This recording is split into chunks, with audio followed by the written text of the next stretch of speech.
Yes, Commander? Carry on, Presley.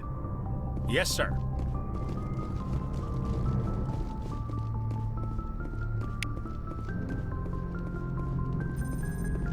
I prefer gold to silver, for my medal. I figured you'd recommend me for one since I pulled your boots out of the fire.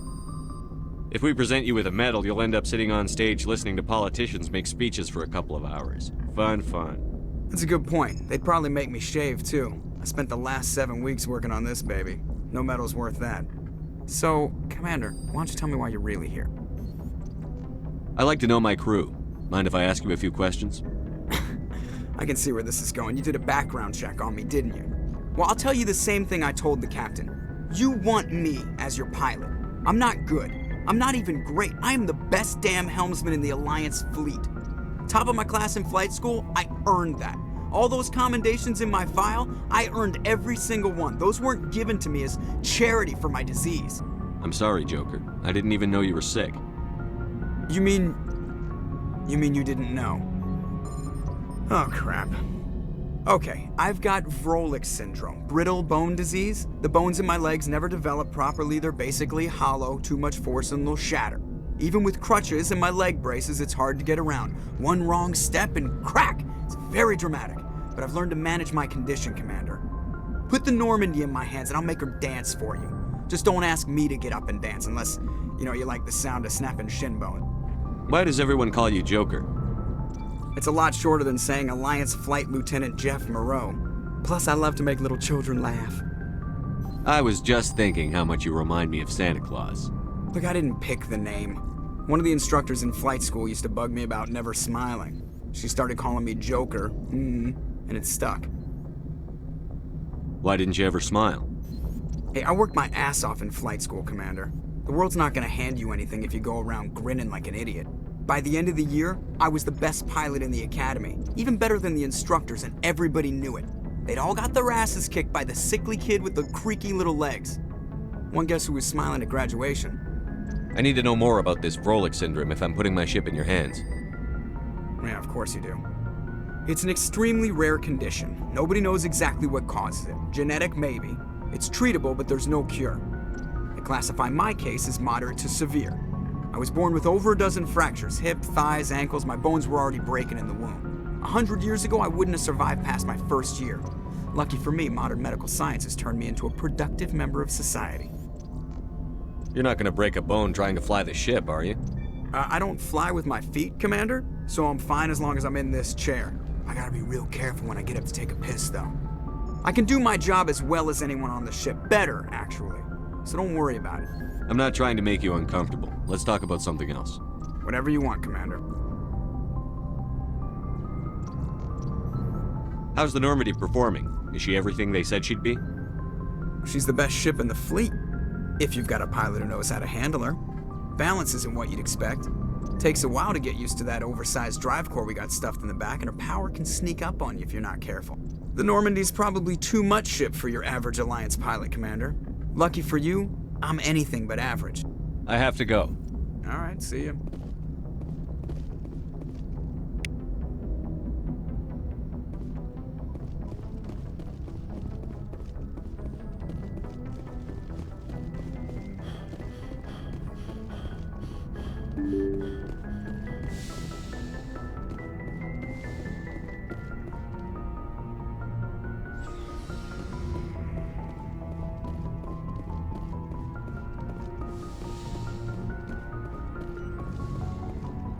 Yes, Commander? Is there something you need? I should go. Goodbye, Commander.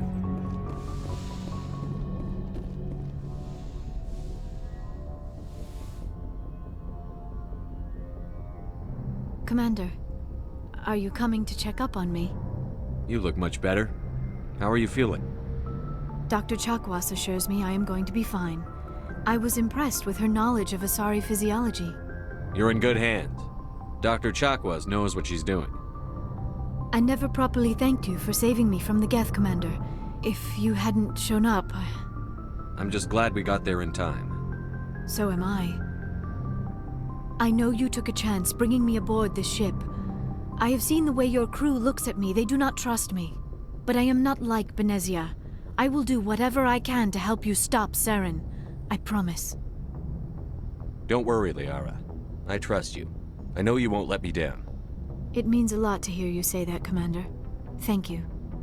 Tell me about yourself, Liara. Me? I am afraid I am not very interesting, Commander. I spend most of my time on remote digs, unearthing mundane items buried in long-forgotten Prothean ruins. Sounds dangerous. And lonely. Sometimes I would run afoul of indigenous life forms or stumble across a small band of mercenaries or privateers, but I was always careful. Until the Geth followed me to Artemis Tau, I never found myself in any situation my biotics could not handle. As for the solitude, well, that is one aspect that most appealed to me. Sometimes I just need to get away from other people. You don't like other people? I suppose it comes from being a matriarch's daughter. People expected me to follow in Benezia's footsteps. They wanted me to become a leader of our people. Matriarchs guide their followers into the future. They seek the truth of what is yet to come. Maybe that's why I became so interested in the secrets of the past. It sounds so foolish when I say it out loud. It sounds like I became an archaeologist simply to spite Benezia. You must enjoy something about it.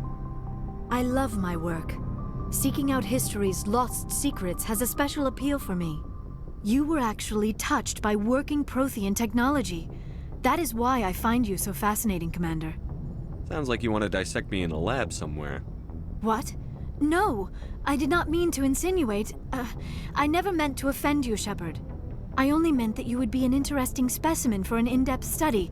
No, that's even worse. Calm down, Liara. I was only joking. Joking? Oh, by the goddess, how could I be so dense? You must think I am a complete and utter fool. Now you know why I prefer to spend my time in the field with data disks and computers.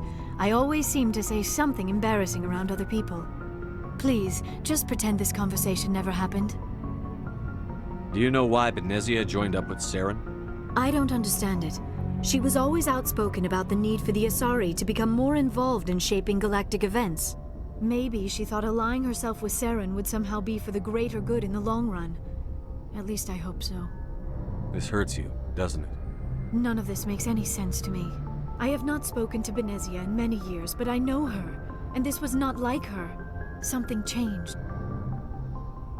I'd like to know more about the Asari.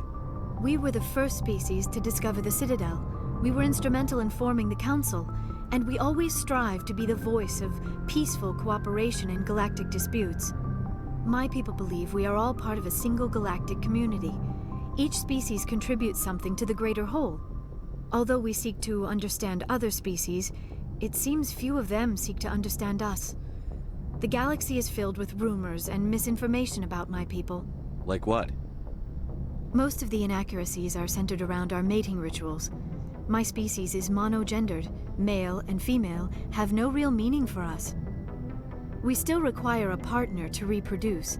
This second parent, however, may be of any species and any gender. I don't understand. Your species can mate with anyone? Mating is not quite the proper term, not as you understand it. Physical contact may or may not be involved, but it is not an essential element of the union. The true connection is mental. Our physiology allows us to meld with other beings. We can touch the very depths of their minds. We explore the genetic memory of their species. We share the most basic elements of their individual and racial identities.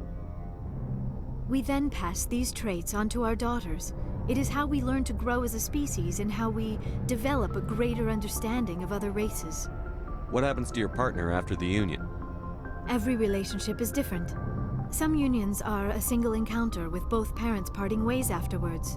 Others can be more long-term. Sometimes an Asari and her partner will stay together for many decades. Do you know who Matriarch Benezia chose as her partner? She rarely spoke of her partner. Though I know my father, if you want to use that term, was another Asari. Benezia never told you her partner's name? Union with our own kind is no longer common, not for the purposes of reproduction. Most Asari believe it weakens our species. Asari daughters inherit racial traits from the father species. If both parents are Asari, then nothing has been gained, or so conventional wisdom would hold. I am what is sometimes called a pureblood. Though no Asari would ever be cruel enough to say the word to my face, it is a great insult among my people. It is possible Benezia's partner was embarrassed by their union. She may have been too ashamed to publicly acknowledge me as her offspring. Maybe she wanted to meet you but couldn't. Something could have happened to her. Maybe she passed away. You might be right. I hope you are. But I have no way to know for sure. Benezia never spoke of her partner. Whatever happened, it caused her too much pain to dwell on it. She raised me by herself, though that is not uncommon. Many Asari raise their children alone, particularly if the father species is short-lived. Often the partner will pass on long before the child reaches maturity. You Asari live for 1,000 years. What happens when your partner dies? Few sapient species live as long as my kind. We have learned to take a philosophical approach to our unions. We do not focus on the inevitable loss of our partners. Instead, we enjoy the time we spend with them. And even after they're gone, a part of them lives on in us. The union is a connection that transcends both time and space. I should go. Goodbye, Shepard.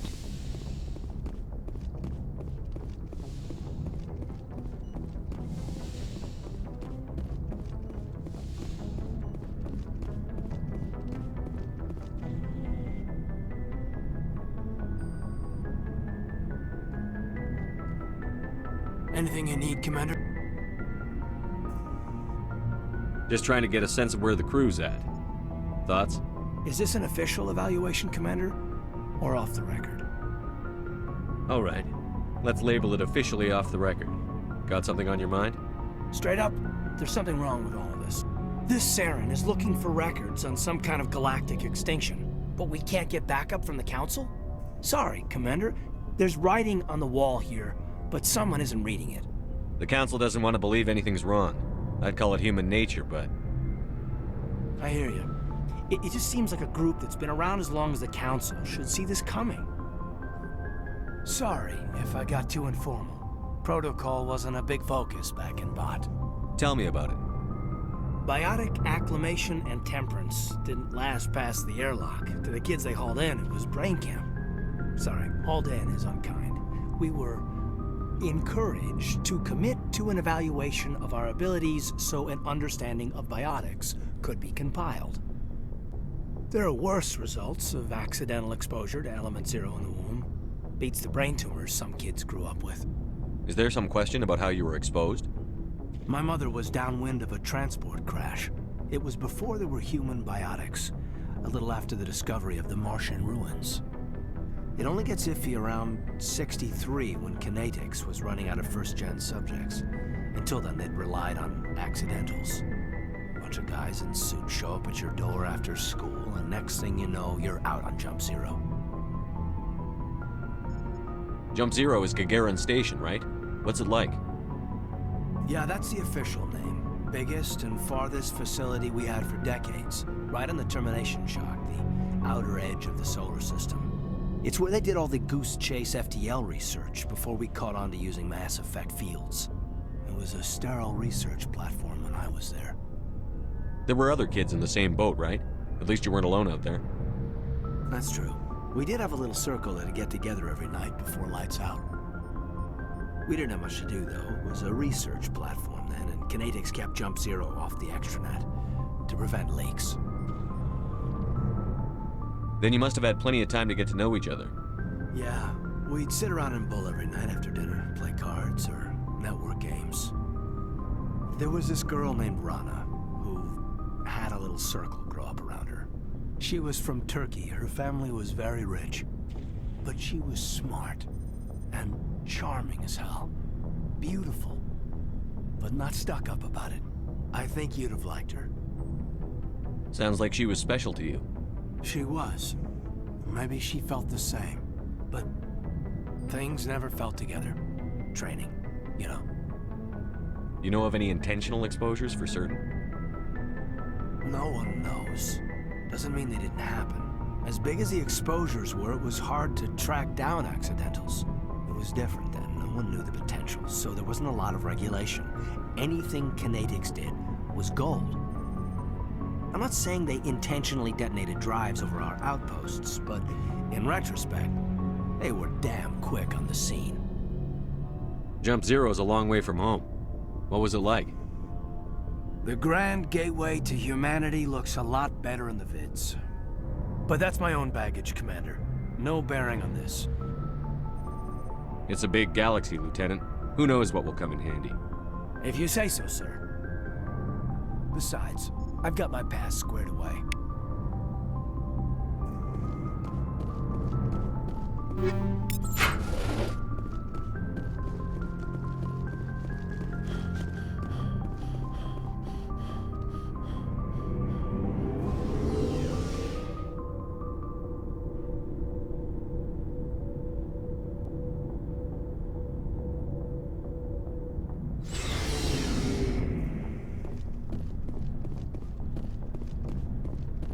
So, we've got Saren on the run. It won't be long now. Saren's good, but I'm better. Good. He's rotten. To the core.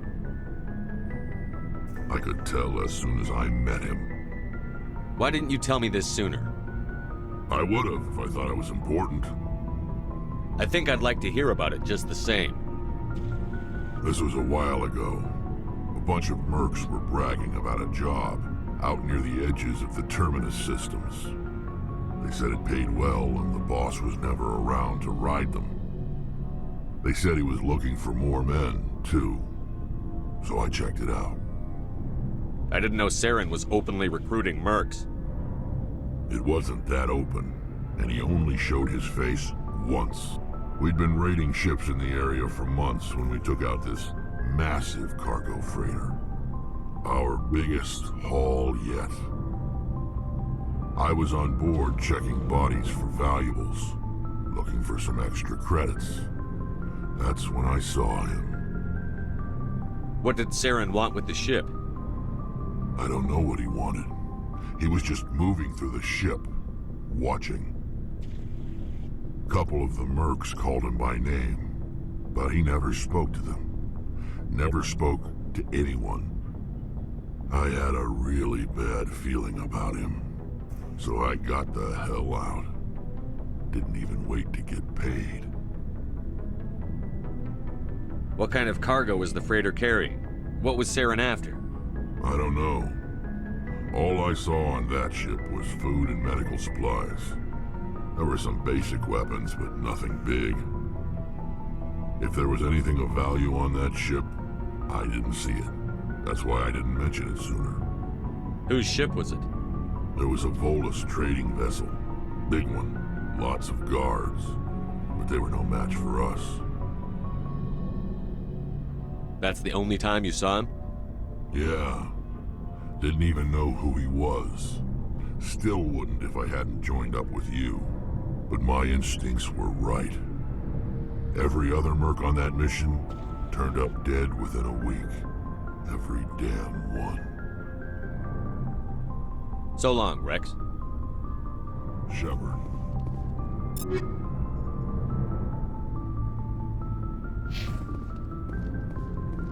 Commander, you have a minute to talk.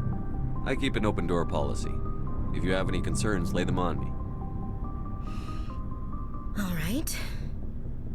I know things are different aboard the Normandy, but I'm concerned about the aliens, Vakarian and Rex. With all due respect, Commander, should they have full access to the ship? They may not serve the Alliance, Chief, but they're allies. At least as far as Saren goes. This is the most advanced ship in the Alliance Navy. I don't think we should give them free rein to poke around the vital systems. Engines, sensors, weapons. You don't trust the Alliance's allies? I'm not sure I'd call the Council races allies. We, humanity, have to learn to rely on ourselves. Standing up for ourselves doesn't mean standing alone. I don't think we should turn down allies. I just think we shouldn't bet everything on them staying allies. As noble as the Council members seem now, if their backs are against the wall, they'll abandon us. The Council's had a grudge against us since the First Contact War. I don't think it's a grudge. I think it's... Look, if you're fighting a bear and the only way for you to survive is to sick your dog on it and run, you'll do it. As much as you love your dog, it isn't human. It's not racism, not really. Members of their species will always be more important to them than humans are. These seem like deeply held beliefs, Williams. What made you think this way? My family's defended the Alliance since it was founded. My father, grandfather, great-grandmother, they all picked up a rifle and swore the oath of service. I guess we just tend to think of Earth's interests as our own. It doesn't sound like you've worked with aliens before. No, sir. Mainly I've been groundside, part of the surface garrison forces. I did get a rotation on a space station for training. Every Marine a rifleman, every rifleman ZG certified. That's odd. Your record is spotless and your technical scores are exemplary. You should be serving with the fleet. Anyway, that's why I haven't served with many aliens, Commander. I never knew my family. Grew up an orphan on Earth. Anybody in your family I'd have heard of? Couldn't say, Commander. So why are you out here? Just trying to get away from Earth? Mainly I wanted to serve. Protect the Alliance, save lives, you know. Glad to hear it. I'd hate to think you were out here for a free college education. All right. I can see where your concerns are coming from, Williams. But this is a multilateral mission. You're going to have to work with aliens, like it or not. It won't be a problem, Commander. You say jump, I say how high. You tell me to kiss a Turian, I'll ask which cheek. Would you kiss anyone I ordered you to? That depends, sir. If you ordered me to kiss a superior officer, that would be a violation of the regs concerning fraternization. That would make it an illegal order. I'd be required to decline and relieve you of command. Sir. What's your opinion on the last mission? Not sure I buy Dr. Tassoni's story about her and her mom not talking. They're family, right? I think she's being straight with us. Or at least, I don't think she lies very often. Yeah, she's probably really bad at it. Hey, want me to ask her about her sex life? Might be illuminating. I don't think she's used to teasing. Good-natured or otherwise. No fun, Commander. Too bad those ruins got destroyed. I mean, they lasted thousands of years. That's impressive. We'll talk later, Williams. Looking forward to it, sir. Commander, how are you? Why did you want to be a CSEC officer in the first place? That's a good question. There were several reasons, I guess. Like what? Probably the same as most officers. I wanted to fight injustice, wanted to help people. I guess my father had something to do with it too. He was CSEC, one of the best. I grew up hearing about his accomplishments or seeing his picture on the vids after a big arrest. He's taking my resignation pretty hard. That's tough, but you'd think he'd be impressed you're going after Saren. My father's a CSEC man to the bone. Do things right or don't do them at all, he says. He thinks I'm being too rash, too impatient. He's worried I'll become just like Saren. He actually talked me out of becoming a Spectre when I was younger, for the same reasons. You were asked to be a Spectre?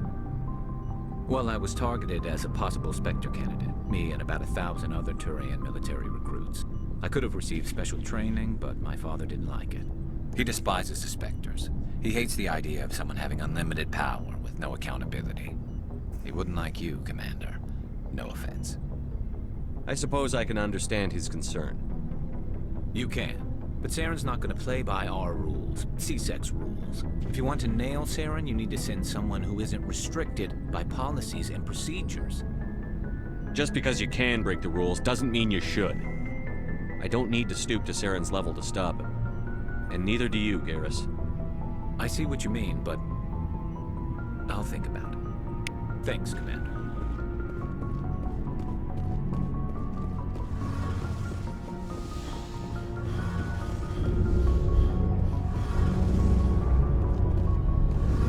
Oh, hello, Shepard.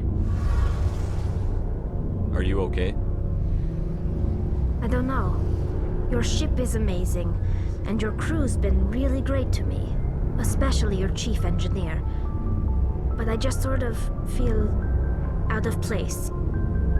The Normandy runs so smooth, it feels like we're not even moving, and the engines are so quiet. How do you sleep at night? The silence wakes you up? Back on the flotilla, the last thing you want to hear is silence. It means an engine's died or an air filter shut down. I guess you don't have to worry about that here. But old habits die hard. But it's more than just the silence. This ship feels so empty. It's like half the crew is missing. Back home, I couldn't wait to go on my pilgrimage. I couldn't wait to get away from the crowds. Now that I'm out here, I kind of miss them. Sometimes we don't appreciate what we have until it's gone. That's true. I'm starting to wonder if that's what the pilgrimage is really about. It's given me a whole new perspective on my people and our culture. You know, there's always a few who go on their pilgrimages and never return. I always assumed something bad happened to them, but maybe they just wanted a different life. You do plan to return to the migrant fleet, right? I could never abandon my people, Shepard. I will go back eventually, but we have to stop Saren first. Otherwise, I might not have a home to go back to. I should go. See you later.